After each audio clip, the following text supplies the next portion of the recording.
Hello tout le monde, j'espère que vous allez bien, c'est Stevie tout simplement, bienvenue dans cette nouvelle vidéo.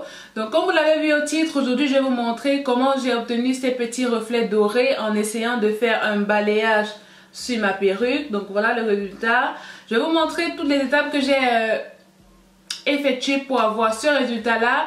La mèche vient du vendeur Domly Hair, je vous laisserai le lien dans la barre de description. Ce sont des mèches indiennes, c'est une perruque. Une perruque de 22 pouces si je ne me trompe pas, c'est du 130 ou du 150 de densité. En ce qui concerne la mèche, pour le moment, je dirais que mon petit bémol, c'est que si ça c'est du 150 de densité, il n'y a pas assez de volume. Donc voilà toute la mèche en fait.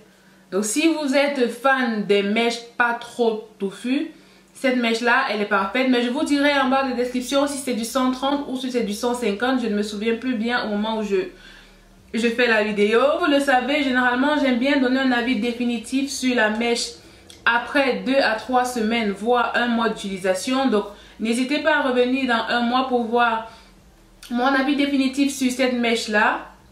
Pour le moment je ne vais pas me plaindre, il y a juste le volume, je trouve que c'est pas assez volumineux mais ça va.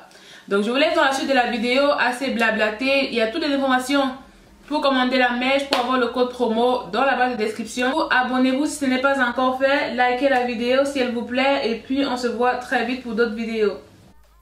Je vais commencer par décolorer les nœuds de la laisse frontale. Je vous montre comment vous recevez la perruque. La perruque contient de tout petits baby hairs, donc faites attention au moment de la décoloration des nœuds de bien plaquer ces baby hairs là de peur qu'ils ne prennent de la couleur. Pour la décoloration, je ne vais pas trop m'attarder sur cela parce que j'ai déjà fait une vidéo spéciale sur ma chaîne où je vous montre comment décolorer les nœuds d'une laisse frontale. C'est le même principe, je vous ai donné toutes les quantités qu'il faut pour avoir un bon mélange. Si vous n'avez pas vu la vidéo, je vous laisserai le lien dans la barre de description. Allez voir cette vidéo-là, c'est très important. Pour cette vidéo, ce que je vais vous montrer, c'est plutôt comment j'ai fait le balayage pour avoir les petits reflets. Donc je vais accélérer, j'ai laissé poser pendant 40 minutes, j'ai lavé, j'ai fait le masque. Et donc nous sommes le lendemain quand la perruque a été séchée à l'air libre. Donc je vais bien épingler ma perruque sur mon mannequin. Et ensuite je vais faire en section. C'était ma première fois, je vous explique, j'étais en train de paniquer. J'ai d'abord fait une première section devant avec la laisse frontale. Comme ça je vais commencer par la laisse frontale. Et ensuite, derrière, au fur et à mesure, je fais des différentes sections. Je trouve que faire des sections, c'est parfait parce que ça vous aide en fait à vous guider et à savoir exactement où est-ce que vous posez la couleur. Parce que quand on fait ce style de balayage, celui que j'ai fait, il ne faut pas que tous les nœuds soient colorés, mais il faut qu'une bonne partie des nœuds soient colorés. Et il faut que ce soit un tout petit peu uniforme. Donc là, j'ai terminé de faire mon petit mélange. Ensuite, ce que je fais, c'est que je vais apprêter de la crème décolorante avec de la poudre bleue. Donc j'ai pris un tout petit peu de poudre bleue, vraiment sans mesurer les quantités. L'idée c'est que ce ne soit pas trop liquide, juste un peu plus liquide quand on fait la laisse frontale, mais pas trop liquide parce que si c'est trop liquide, ça va dégouliner sur toutes les autres sections. Donc voilà un tout petit peu à quoi ça ressemble. Maintenant je vais m'attaquer à la laisse frontale. Je vous explique, j'étais en pleine panique. Je ne suis pas une professionnelle, je rappelle juste pour que tout le monde soit carré à ce niveau-là. Je vais commencer par la laisse frontale et je vais essayer de faire comme un balayage. J'ai regardé plein de vidéos sur internet. J'espère que ce que j'ai fait, ce n'est pas trop bullshit. Donc, je prends la laisse frontale. Et comme je vous ai dit, je vous disais que je ne savais pas si c'était du 130 de densité ou du 150 de densité. Maintenant que je regarde la vidéo, je me rends bien compte que c'est du 150 de densité, mais peut-être parce que j'ai trop lissé, ça fait que j'ai perdu beaucoup de volume. Donc voilà ce que je fais, je prends un peigne, je divise les sections, je brosse et je vais appliquer, voilà, je vais appliquer le mélange que j'ai fait, comme si je faisais un balayage. Donc n'hésitez pas à regarder plein de vidéos, vous allez voir des vidéos de balayage sur internet. Et j'applique vraiment saturé sous tous les pointes. Sous tous les pointes pour que les pointes soient bien éclaircies. Je vais faire ça de façon espacée. Comme vous allez le voir par la suite, j'ai fait 2 fois ce procédé-là. C'est-à-dire que je voulais des tresses qui soient, des mèches qui soient plus claires que d'autres. Donc j'ai commencé d'abord par certaines mèches. Je les ai éclaircies en utilisant, c'est du 30% de densité, de volume, si vous voulez savoir. Et je vais éclaircir comme ceci et mettre dans du papier aluminium pour que ça prenne le plus rapidement possible. J'ai laissé ça pendant environ 10 à 15 minutes, pas plus longtemps que ça. Et vous voyez bien que quand je prends une section, je vais brosser un tout petit peu parce que quand vous allez brosser, ça va faire que il n'y a pas de démarcation directe pour savoir exactement quand est-ce qu'on a commencé à mettre le produit. Donc faites attention, brossez un tout petit peu, peignez comme vous voyez, regardez. Je prends une section, je fais mon balayage en prenant quelques tresses, quelques mèches de la section. Ensuite, je brosse un tout petit peu comme ça. On n'aura pas de grosses démarcations. Et ensuite, j'applique mon produit en tenant compte de bien saturer au niveau des pointes. Et puis, je mets dans le papier aluminium, je recommence ainsi de suite, jusqu'à ce que j'aurai terminé avec la laisse frontale. Et je vais faire pareil aussi au niveau des différentes sections derrière. Je vous laisse regarder.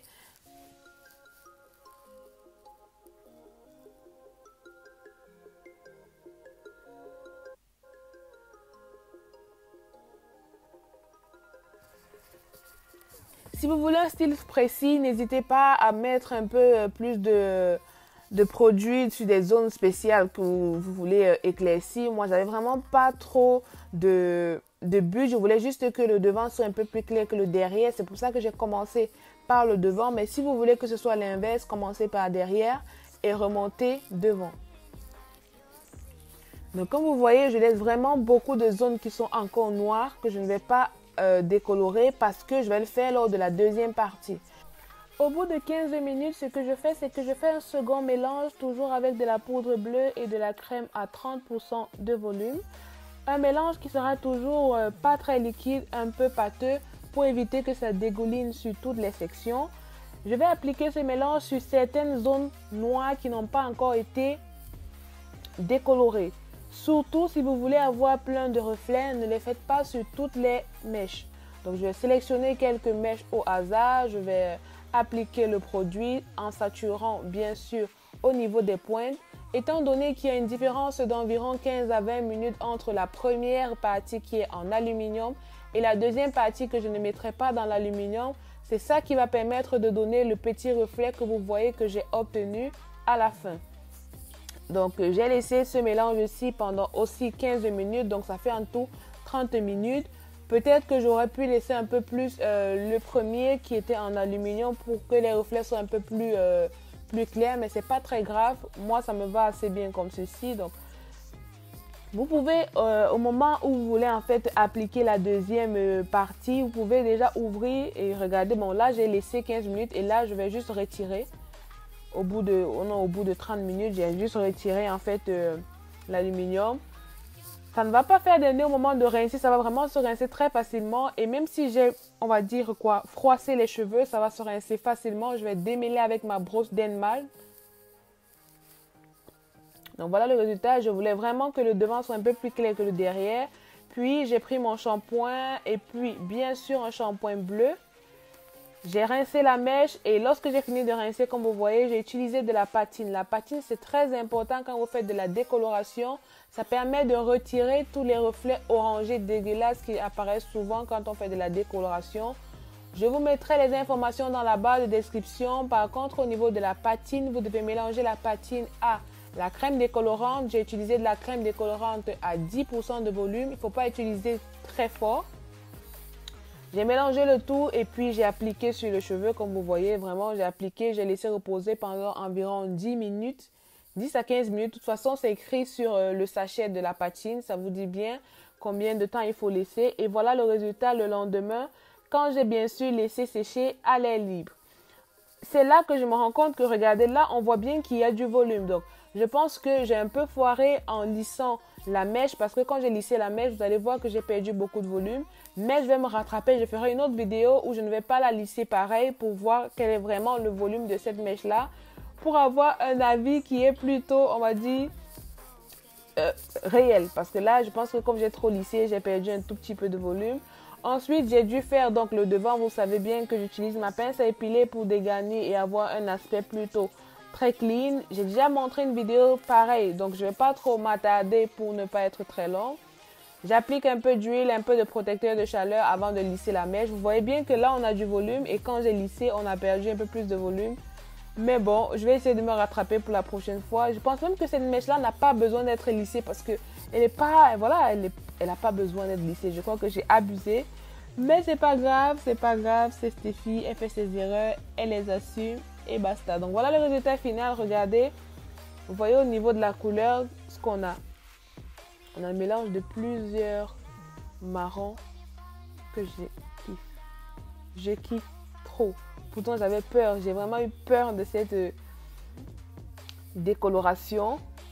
Donc voilà. Et lorsque c'est terminé, qu'est-ce que je fais? Vous voyez, je ne suis pas coiffée. Je vais aller faire mes petites nattes. Et ensuite, je vais poser rapidement la perruque sur ma tête. Je vais la poser sans colle, comme vous avez vu dans le titre. Pour vous montrer comment faire si vous ne voulez pas absolument la coller. Je prends toujours mon bonnet. J'aime bien mettre le bonnet pour protéger mes cheveux du contact avec la perruque. Ensuite, je brosse la perruque.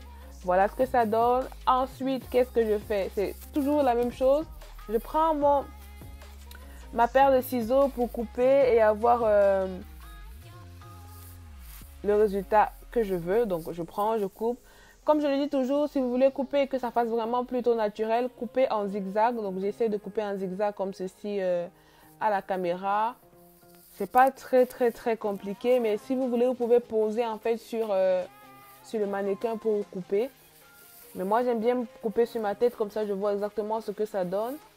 Je vous laisse regarder de toutes les façons. Je vous ai déjà expliqué ça lors de la précédente vidéo. Je coupe et regardez bien, on a l'impression que j'ai même déjà coupé la tuile ici alors que ce n'est pas encore le cas. Donc je vais couper, je vais vous montrer aussi comment je fais ma raie sur le côté. Je vais poser l'élastique. Quand vous avez mis l'élastique, vous pouvez porter votre perruque sans la coller, c'est vraiment pratique.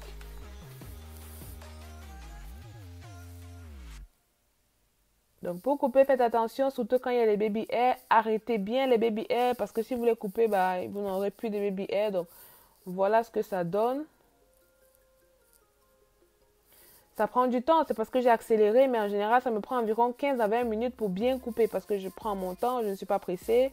Au niveau des oreilles, voilà, j'ai oublié de préciser qu'au niveau des oreilles, si vous vous rendez compte que vous avez une tête beaucoup plus large que la mienne, cette perruque-là ne va pas suffire parce que moi, on va dire, elle était presque exactement ma taille. Donc voilà le résultat quand j'ai terminé de couper. Là, je n'ai pas encore mis d'élastique, mais voyez déjà que même là, ça va. Vous voyez? Ça va. Donc, je vais mettre l'élastique. L'élastique, c'est pour être sûr que même s'il y a le vent à 100, je ne sais pas quelle est la densité ou bien la puissance de ce vent-là, la perruque, elle ne bougera pas. Donc, je mesure mon élastique. Je vais coudre l'élastique sur la perruque. Comme ça, je sais que quel que soit le vent, la perruque ne bougera pas. Donc là, elle est posée. Je vais la mettre sur ma tête. Et puis, on a le résultat final. Maintenant, vous allez voir comment je fais ma raie sur le côté. On me l'a demandé lors de la précédente vidéo. C'est pas très compliqué. Vraiment, c'est doucement, on y arrive. Donc, je pose ma perruque. Quand vous avez déjà coupé la perruque, vous essayez juste de faire en sorte que ça matche bien au niveau des oreilles puisque vous avez déjà coupé en fonction de vos oreilles. Donc, j'essaie de m'assurer que ça entre bien dans mes oreilles. Et puis là, je fais ma raie sur le côté. Donc, pour faire la raie sur le côté, vous choisissez l'endroit où vous voulez faire la raie, comme moi. Donc, j'aime bien que ma raie soit de côté parce que je vous ai déjà dit 14 000 fois, je trouve que c'est la raie qui me correspond le plus. Je ne sais pas pourquoi j'ai voulu faire une raie en virgule parce que voilà, j'avais envie. J'ai fait une raie en virgule. Donc, je brosse. Et maintenant, pour que les cheveux soient plaqués, ce que je fais, c'est que vous pouvez faire avec un fer à repasser. Je me suis fait incendier la dernière fois, mais maintenant, cette fois-ci, je vous ai montré avec ce chauffe-là. Je ne sais pas comment ça s'appelle, c'est un chauffe-cheveux, un lisseur pour cheveux, je ne sais pas trop. Ça me sert à bien plaquer. Et ensuite, j'ai appliqué un tout petit peu de Eco Styler Gel. Ce n'est pas du Got2b, c'est de l'Eco Styler Gel, juste pour plaquer à ce niveau-là. Ça ne va pas tenir très longtemps, ça va tenir juste une journée, mais après le soir, vous n'avez pas besoin de passer quelques minutes à la douche pour ainsi ça quitte tout seul, tranquillement. Et du coup, voilà le résultat final. Pour le moment, ce que je pourrais vous dire sur cette mèche-là, le point positif, c'est que je trouve que les cheveux ne sont pas trop coupés. Vous voyez ce que je veux dire? C'est que les mèches, elles sont assez longues. Il n'y a pas beaucoup de coupures entre les mèches, donc ça fait vraiment un très beau rendu. Et le point négatif que je pourrais donner, parce que mon avis reste honnête, même si ça reste un partenariat, je dirais que je ne suis pas sûre de la densité, mais si c'est du 150 de densité, ça ne l'est pas. Ça doit être un 130 de densité, c'est pas assez volumineux. Mais ça ne me dérange pas non plus parce que ça fait très naturel. Donc voilà, pour celles qui aiment les mèches naturelles, je vous dirais si c'est du 130 ou du 150. De toutes les façons, utilisez mon lien qui est dans la barre de description pour commander. Je pense qu'il y a un petit code promo pour vous. Utilisez-le, mais je vous donnerai de toutes les façons dans quelques temps un commentaire épinglé sous la vidéo pour vous dire ce que j'en pense définitivement de cette mèche-là. Si oui ou non, je vous la recommande. Mais le résultat, c'est plutôt pas mal. Vous savez, j'aime très souvent donner des petits noms à mes perruques. J'ai eu ma Jaka, j'ai eu ma O, j'ai eu ma T.